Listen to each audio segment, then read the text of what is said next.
Look, here's the thing about Dean Martin that nobody really got. The whole drunk routine? Total bullshit. And I mean that as a compliment. See, most people spend their entire lives trying to be taken seriously. Dean figured out something smarter. He realized that if you act like you don't give a damn, you can actually give all the damns you want. It's the perfect disguise. The lazy walk, the slurred words, that glass in his hand that was usually ginger ale pretending to be whiskey. It let him be the jester, the lovable fool who could say whatever the hell he wanted and walk away clean. Brilliant, really. It's autumn 1963. The Flamingo Hotel is where the universe makes sense. If you're there, you matter. Picture this. Friday night, the champagne room is suffocating under a cloud of Cuban cigars and French perfume. There's this electric charge in the air, the kind that money and power create when they're rubbing shoulders.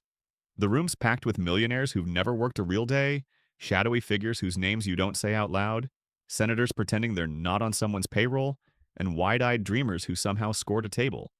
Dean's on stage doing Everybody Loves Somebody, playing with the crowd like a cat with yarn. He's deliberately screwing up lyrics, making the women swoon, making the men feel like they're in on the joke. Everything's perfect. Everything's exactly as it should be, or so everyone thinks. But here's what the spotlight doesn't show you. While Dean's making magic happen on stage, there's this whole other world moving in the shadows. Her name's Carmen, 23 years old. You wouldn't notice her unless you needed something, which is exactly how she prefers it because being noticed in a place like this, that's dangerous for someone like her. Her feet are screaming inside shoes that cost $8 at a thrift store. Blood's probably pooling in her stockings by now, but the smile stays plastered on her face because that's the deal. That's survival.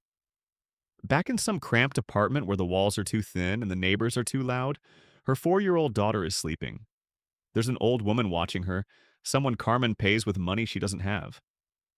This job isn't a job. It's a lifeline she's hanging from by her fingernails. They stick her at table 7, the whale table. That's casino speak for where the big money sits, and tonight it's occupied by this guy we'll call Donovan. Fresh money, Chicago real estate money. The kind of guy who thinks buying buildings means he bought taste along with them.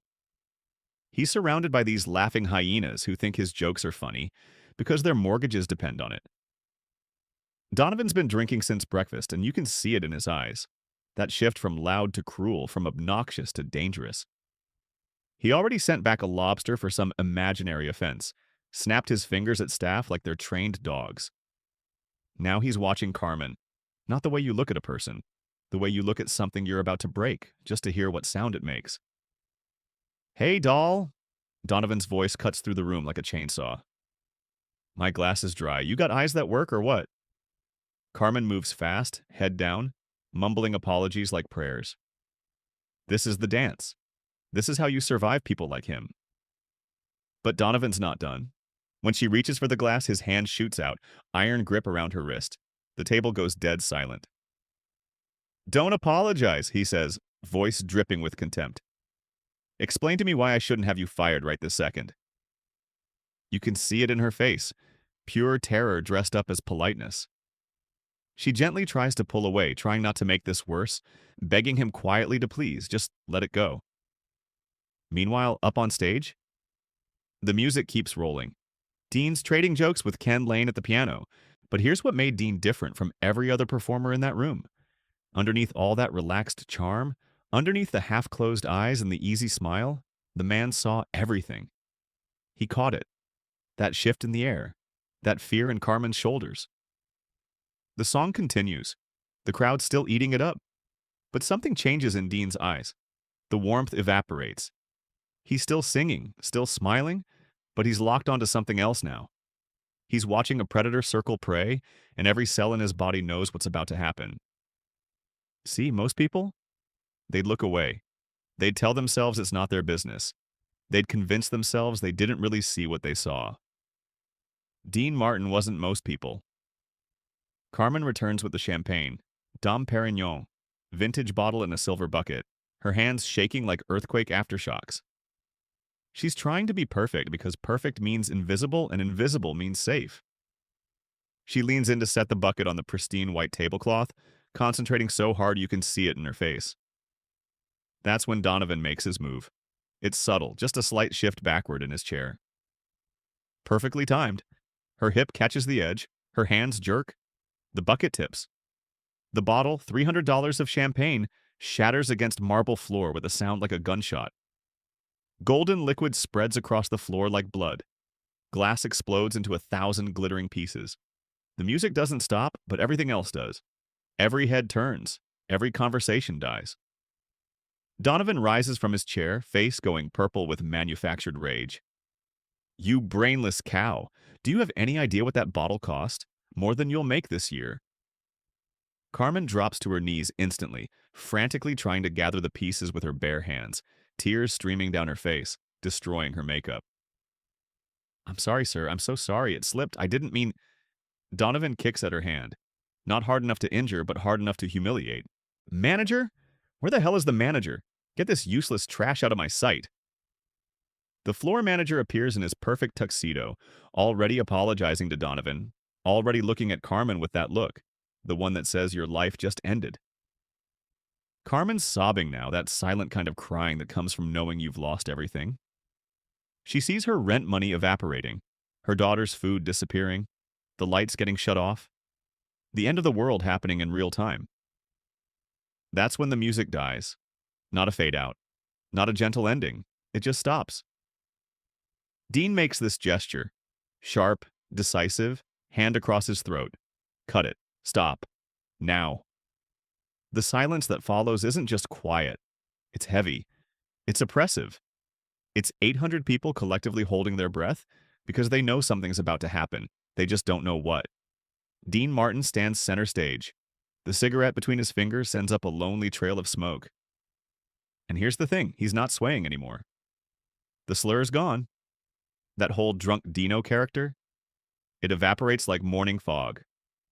What's left is the real man. The guy from Steubenville, Ohio. The kid who worked steel mills where one mistake cost you a hand or your life. The young man who dealt cards in illegal basement games where saying the wrong thing to the wrong person meant you didn't go home. He knows exactly what it feels like to be small in a room full of giants.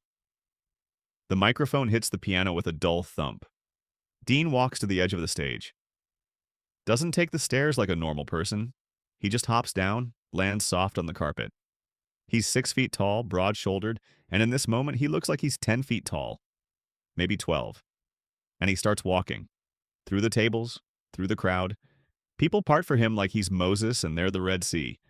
He's not looking at the fans trying to catch his eye. Not nodding at the mob bosses in the VIP boxes who usually get acknowledged. He's walking straight toward table 7 with the kind of purpose that makes your stomach drop. Here's what power actually looks like. It's not yelling. It's not making threats. It's a man walking through a room with absolute certainty about what he's about to do. The crowd instinctively creates a path. Nobody tells them to. They just know. Donovan's still brushing glass off his pants, still playing the victim, but when he sees Dean Martin approaching, something shifts in his face. He straightens up, puts on his big shot smile. Because in his mind, this is how it works. The entertainment keeps the whales happy.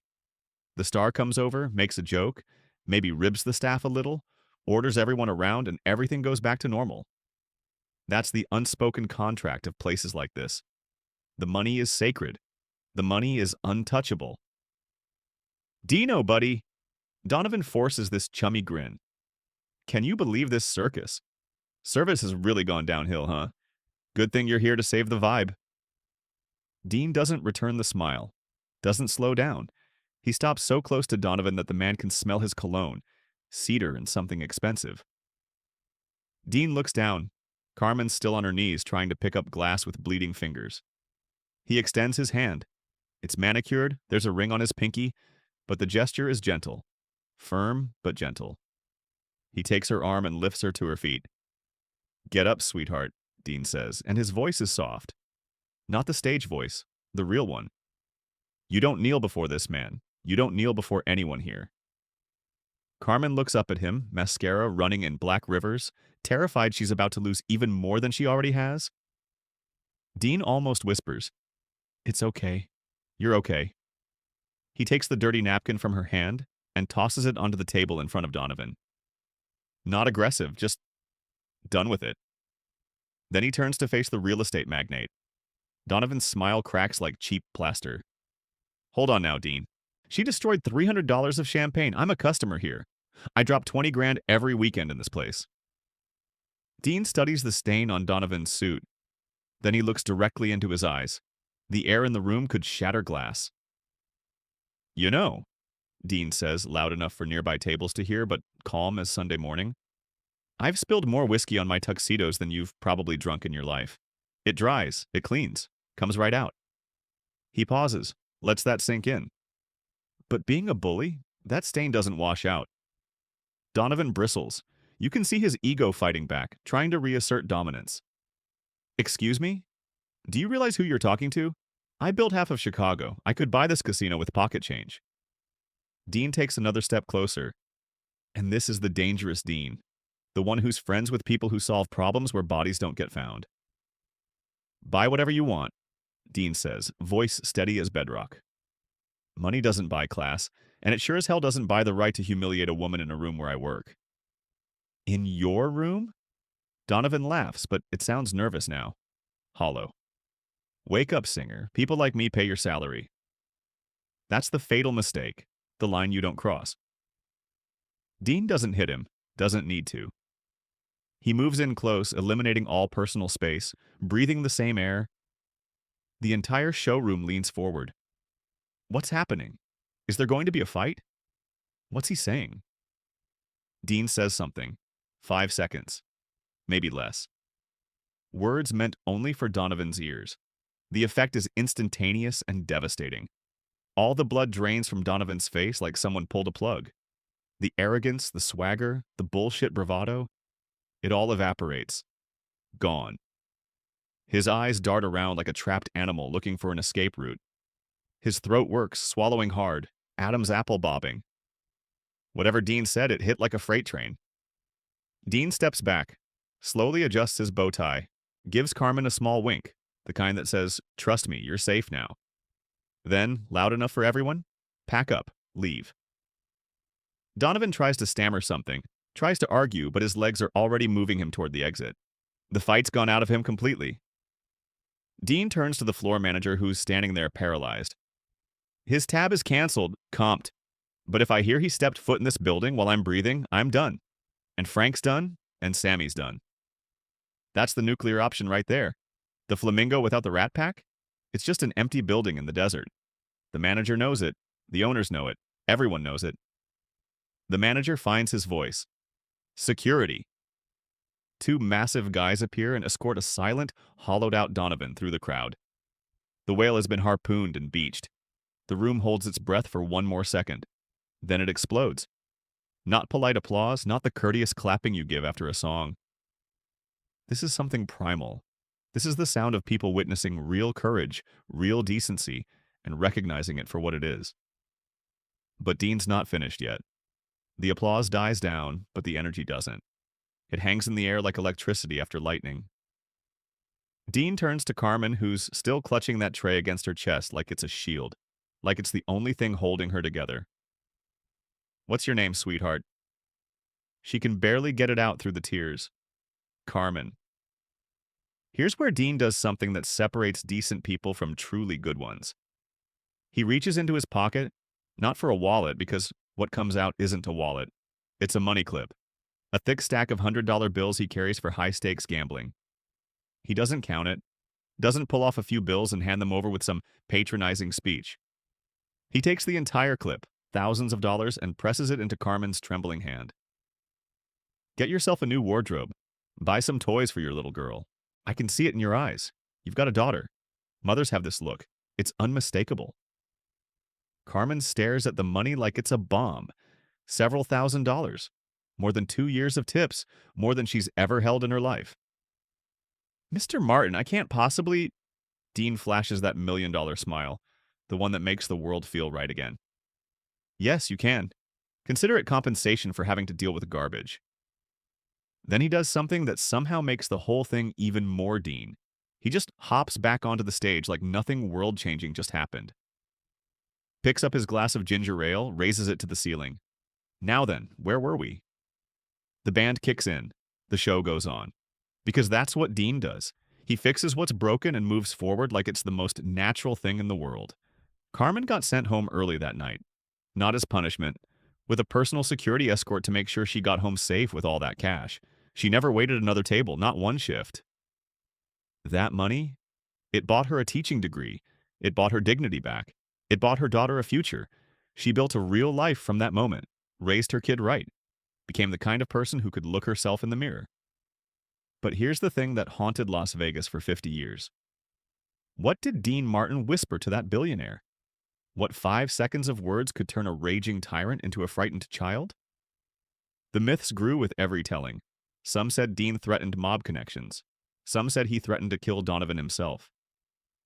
The legend became bigger than the truth, the way legends always do. Carmen kept the secret.